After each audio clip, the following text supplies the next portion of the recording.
Hari ini tuan-tuan sekalian, kita berada di alam yang ketiga daripada perjalanan kehidupan manusia sampai ke syurga ataupun neraka. Wal'ayazubillah min dzalik. Saya nak sebut sikit kepada tuan-tuan. Mula sekali alam apa? Alam roh.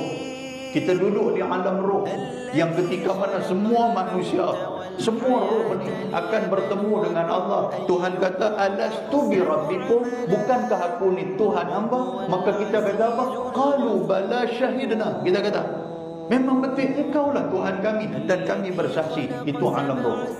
Kemudian kita masuk kepada alam kandungan, duduk dalam perut mak kita. Itu baru alam yang kedua. Selepas tu 9 bulan 10 hari mak kita pun beranak main dekat kita. Kita keluar main alam dunia. Ni lah ni.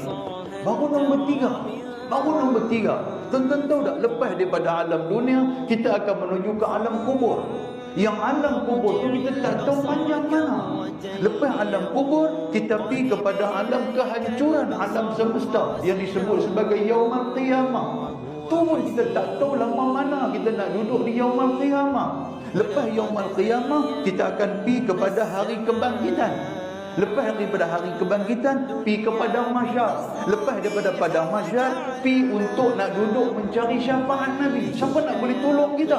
Berapa tahun, berapa puluh tahun. Kemarin hari Jumaat Tok Imam baca surah Sajdah. Kalau tuan-tuan amati apa yang Tok Imam kita baca, Tok Imam baca apa? Kana miqdaruhu alfasanatin mimma ta'udun. Kan? Tok Imam dia ingatlah kita belakang tu lena sampai piri. Kan tidur tak perasan Tok Imam baca apa? Tuan-tuan tahu tak, satu hari dunia bersamaan dengan 1000 tahun akhirat.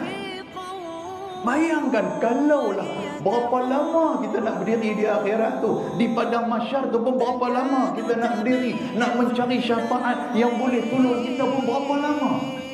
Lepas daripada syafaat kita akan hisab. Kita akan dihisab segala amalan-amalan kita. Dalam surah Al-Qari'ah, surah apa nama? Surah Al-Qari'ah, Allah Ta'ala sebut apa?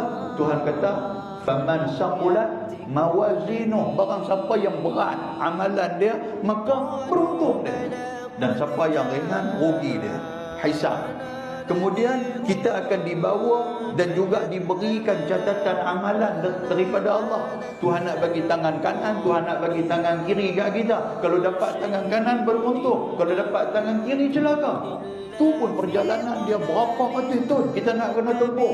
Kemudian kita akan tempuh pula mizan, timbangan Allah. Kemudian kita akan pergi kepada telaga haud Nabi sallallahu